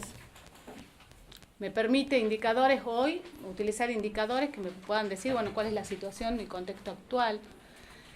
Me parece que también, y creo que también tiene que ver con mi perfil de mediación, de mediadora, que estoy en actividad, y también mis 15 años ya de ejercicio en la profesión, que me demuestran que hay que tener una mirada absolutamente diferente y tener mucho contacto con las partes. Poder anticiparme a la solución del conflicto a través de audiencias de conciliación, y la capacitación para mí es importante. El hecho también llegar al juzgado y poder definir funciones. En cuanto a organización puntualmente se refiere, decir, bueno, ¿cuáles son las funciones jurisdiccionales y que me caben? Y cuáles son las jurisdicciones, funciones administrativas y a quién le cabe esa función. Y cómo las voy a, si yo estuviese en el lugar y tuviese las personas los recursos humanos que me han adjudicado, que me han designado, creo que conociendo a la gente, uno sabe cuáles son sus aptitudes, cuáles son sus capacidades, y creo que un elemento muy importante, cuáles son sus actitudes, que uno las puede modificar. Pero eso me parece que es importante, y siempre hacia el usuario de justicia. Esa es mi función. Entonces, aportar la infraestructura, el recurso humano que sea necesario para resolver y tramitar ese proceso, pero para el usuario de justicia y para lo que él considera que es valioso. Muy bien, doctora. Sí, doctora, ¿cómo está? ¿Cómo está? Sé que usted ejerce la profesión, sí. Así que la pregunta del doctor Granero va dirigida en ese sentido. En el caso que usted acceda al cargo de jueza de este juzgado que está en el concurso, ¿cómo se imagina que sería su relación con los abogados litigantes? ¿Y de qué manera usted, de qué mecanismo garantizaría el pago de los honorarios de los abogados? Bien. Bueno, ejerzo la profesión hace 15 años y, como les decía, y uno del otro lado también lo veo como una oportunidad, como una ventaja, transita y realmente uno se da cuenta cuáles son las necesidades del otro lado del mostrador. Las necesidades, incluso algunas falencias, pero me parece más una oportunidad, una necesidad de aprovecharlo. Para mí, la comunicación, cuando hablamos de principios, que son los que están establecidos en el código, ¿no? Pero que sean no principios de aspiraciones, sino principios que se concreten, de verdad. La inmediación del juez. La inmediación no solamente tiene que ver con las partes, sino la inmediación con el colega, en este caso con el letrado de parte. ¿no? Y en su caso, posiblemente hasta haya abogados del niño, representantes, Ministerio Público Pupilar, etcétera, ¿no? Con todas las partes, no solo con los protagonistas, del proceso, sino con el resto de las partes. ¿Y por qué digo esto? Porque todos generan intereses. Todos tienen un interés. Las partes tendrán su interés y un conflicto, evidentemente, por eso están allí. Y el abogado de parte también tiene un interés. No solo que se resuelva el conflicto de su cliente, sino también tiene un interés propio en sus honorarios. Y no está mal. Está muy bien, y así lo avala la ley, la 5480, donde dice que el trabajo del abogado se presume oneroso. Entonces, por nuestra tarea, se merece esa tarea una remuneración, un emolumento, ¿no? En ese sentido.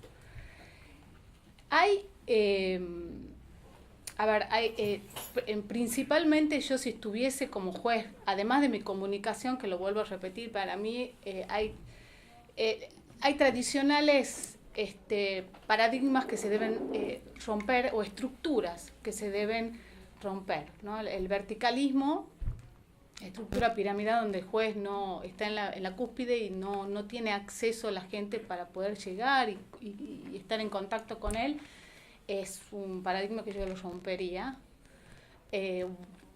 precisamente por mi condición de formar equipo, de trabajo de manera coordinada, lo que no significa delegar responsabilidad, ¿no? De ninguna manera. Responde cada uno por su función.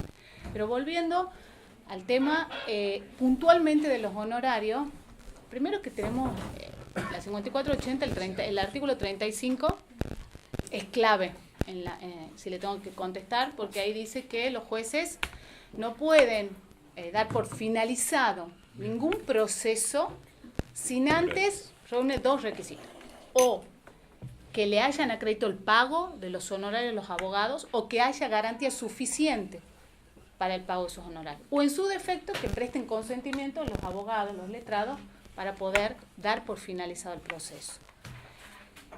Eso me parece un elemento muy importante y a tener en cuenta. Desde ya soy una convencida de que las leyes locales se deben aplicar.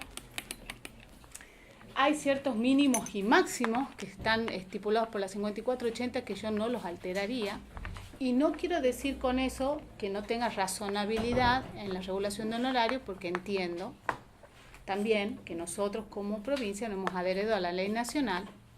El artículo 13 de la 2422 dice que el juez podría regular por debajo del mínimo establecido en las leyes locales, pero sería muy rigurosa, muy estricta, por la naturaleza alimentaria que tienen los honorarios profesionales. Así que bien, doctora. con eso me contesto. Perfecto. ¿Qué tal, doctora? ¿Cómo está? Usted recién habló del abogado del niño. Sí. ¿Qué opinión le merece la incorporación en el Código Civil? Bien. ¿En qué caso lo aplicaría? Bien. Si conoce, prácticamente se aplicó alguna vez en Concepción, en este caso, si conoce aquí en la ciudad. Bueno, son varios los precedentes jurisprudenciales que hay donde se aplican la figura del abogado del niño. Incluso en este año hay varios fallos ya relacionados al 987, si no me acuerdo la sentencia, no recuerdo mal, 987 es una de las recientes sentencias de este año donde se aplicó la figura del abogado del niño. ¿Qué me merece a mí de opinión? Primero, para hablar del abogado del niño tendría que hablar del marco legal, ¿no?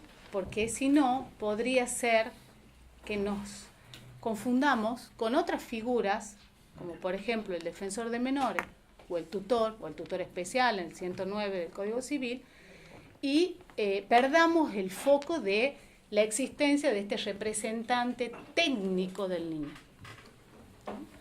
Entonces, si yo, lo que quiero ser clara es que estoy de acuerdo en la figura, siempre y cuando nosotros tengamos en claro, como magistrados, cuándo se debería aplicar. La figura del abogado del niño no excluye para nada la voluntad del niño. Es la voluntad del niño. Es el niño el que expresa su interés.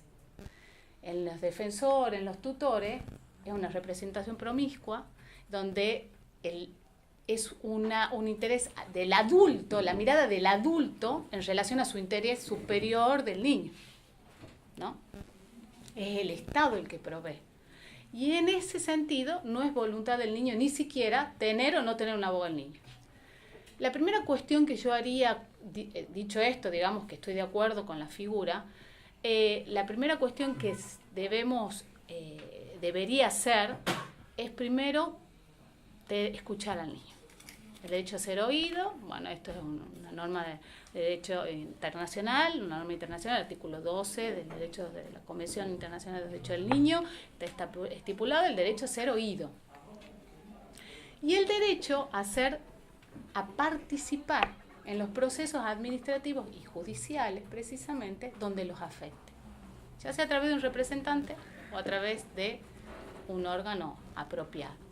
La ley provincial se adhiere también a esta idea. Y no solo eso, sino que el decreto reglamentario, el 1415, también específicamente habla del abogado del niño o de la niña. Pero no excluye de ninguna manera la representación promiscua del Ministerio Público. ¿Qué es lo que haría yo? Escucharlo al niño e informarle. El consentimiento del niño en la representación, que tengo un abogado del niño, es de él. Él es el que me debe prestar el consentimiento, el representado. Y un consentimiento informado, donde yo le pueda decir al niño los alcances de tener un abogado del niño y que tiene derecho a tenerlo. También pediría un informe interdisciplinario donde puedan intervenir psicólogos y otros profesionales formados en otras áreas para que me puedan colaborar al respecto y además, obviamente, sin excluir el dictamen del defensor de menor en este sentido. Allí, con ese contexto, uno puede decidir. Y hay otra cuestión que es importante, es la capacidad progresiva del niño. Con este elemento de la capacidad progresiva del niño, bueno, hay dos vertientes en donde dice, bueno, tengamos en cuenta la edad y el grado de madurez, que sean suficientes, ¿no? Bueno, hay un debate en relación a esto, si bien el código te dice hasta los 13 años son niños, de 14 a 18 son adolescentes, y los adolescentes incluso pueden tener su representante legal, y así lo dispone el Código Civil en este sentido. Bueno, cada uno de los niños, y así lo trabajo y lo trabajaría, son diferentes. Pueden tener la misma edad, pero son muy diferentes. ¿Diferentes en qué? Psicológicamente, biológicamente, y su contexto social los condiciona también.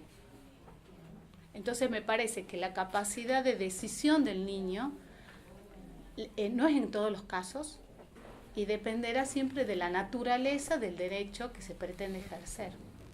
Parece que eso es importante. Y ese diagnóstico lo puedo dar yo con todos los elementos que les acabo de decir, dictamen del defensor de menores y todo un equipo interdisciplinario que me pueda colaborar en ese sentido y escuchando al niño. ¿En qué caso se imagina usted que haría intervención al Yo en mediación no estaba dentro de la figura del abogado del niño, pero tengo, y he llamado a niños porque tengo las facultades para poder hacerlo, y he trabajado con la Defensoría de Menores en una mediación.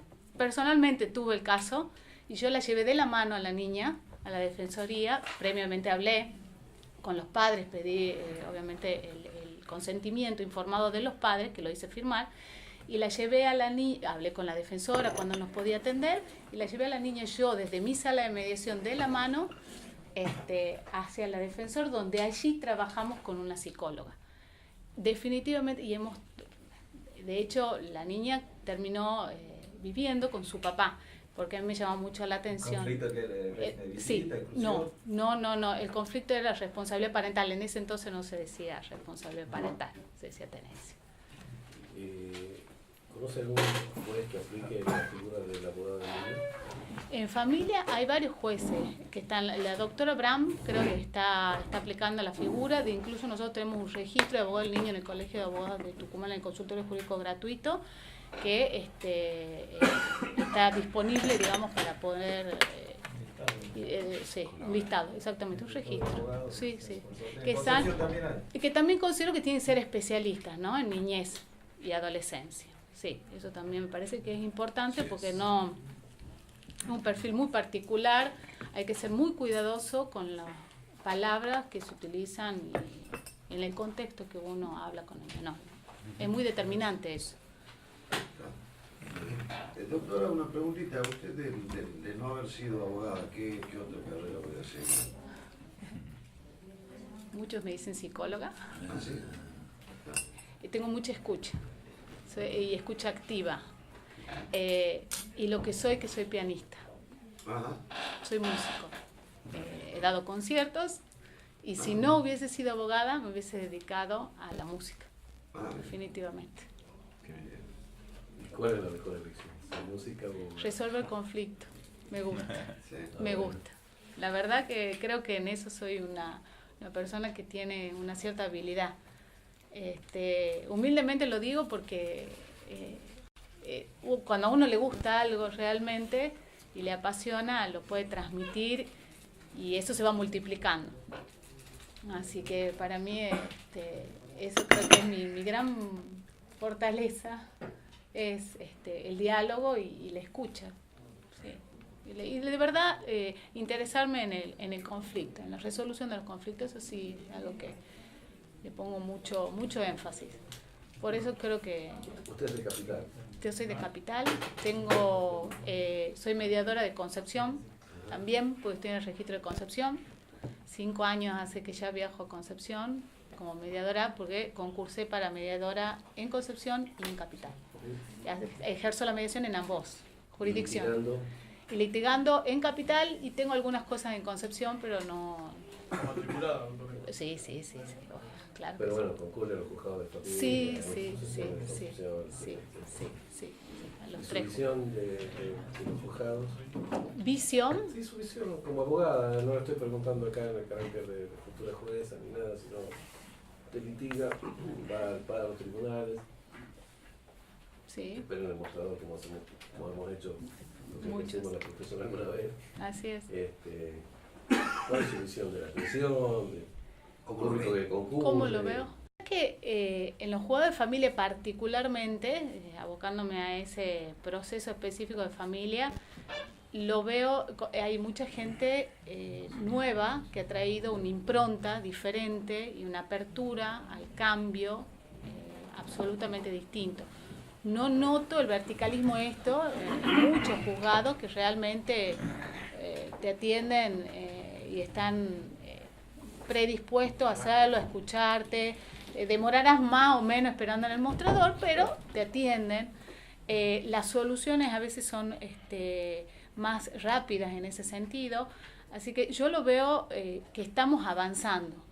Incluso creo que también, no sé si todo, pero varios de los que están dentro de los juzgados son integrantes están participando en el comité interpoderes, lo que también te genera una cierta, dicho sea de paso también te genera inquietudes, que es lo que está pasando en otras provincias y ver si podemos replicar para mejorar los juzgados. Eso también lo he notado. Esa participación activa fortalece al juzgado en sí mismo y al personal en sí mismo. Entonces, eso también me parece que es algo para rescatar desde mi visión, ¿no? En ese sentido.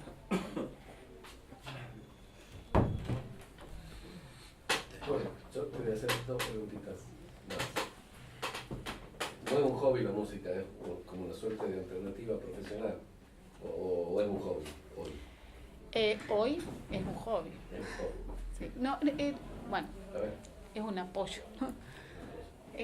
No, creo que el arte, y me pasa habitualmente cuando conozco a alguien que también se dedica al arte, te hace no solamente fortalecer muchos aspectos de tu profesión, no solo la sensibilidad propia del artista. Para mí la música ha sido mi apoyo, mi gran aliado y mi forma el método que yo encontré para escapar, digamos, de presiones, ¿no? Para mí ha sido un apoyo, ¿no? Es más allá que hobby. Sí. Una terapia. Tocar música clásica. que me gusta. Y aparte de eso, otra actividad, digamos, extra. ¿Tenés familia, digamos? Como... Tengo, bueno, tengo 3 niños. Chao, Patricia, no Sí. Tengo 3 no es que niños. sea real, ¿no? Pero digamos... No, tengo 3 niños muy hermosos que me entienden perfectamente, porque la mamá dice está estudiando, la mamá, entonces ellos están callados, ya se han criado de esa manera. Tengo mi marido que también es abogado, también ejerce la profesión. De hecho, tenemos el estudio juntos, pero en distintos horarios. Mis hijos van al colegio, son chiquitos que tienen 6, 5 y 9 años. Son muy buenos alumnos. Y también me dedico no solamente a estudiar y a capacitarme permanentemente, que es algo que me gusta, la verdad lo disfruto. A veces la gente no entiende, pero me gusta estudiar.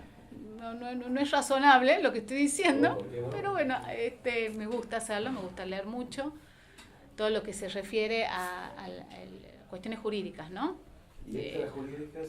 Leo libros de periodismo, me interesa y me gusta. Ahora Durán Barba, estoy leyendo, sí, El Círculo Rojo. ¿Televisión ves? ¿Qué es política? ¿Ah? Sí, política. Política, sí. ¿Televisión ves?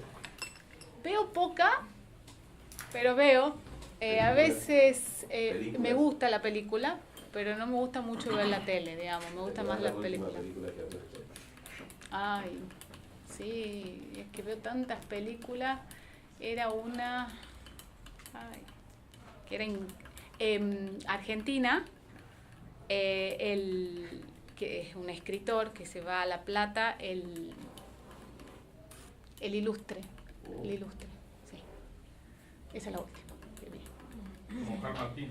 Con Oscar Martín. El Ciudadano Ilustre. Gracias. Con Oscar Martínez. Ahora sí. La vi 2 veces ya. El sultán ni ahí, digamos. No, sería me aburre. Me aburre. Y también entreno, hago gimnasia porque es algo que me hace muy bien a mi espíritu. Parte física además. Sí. Muchas gracias. Muchísimas gracias. Adiós.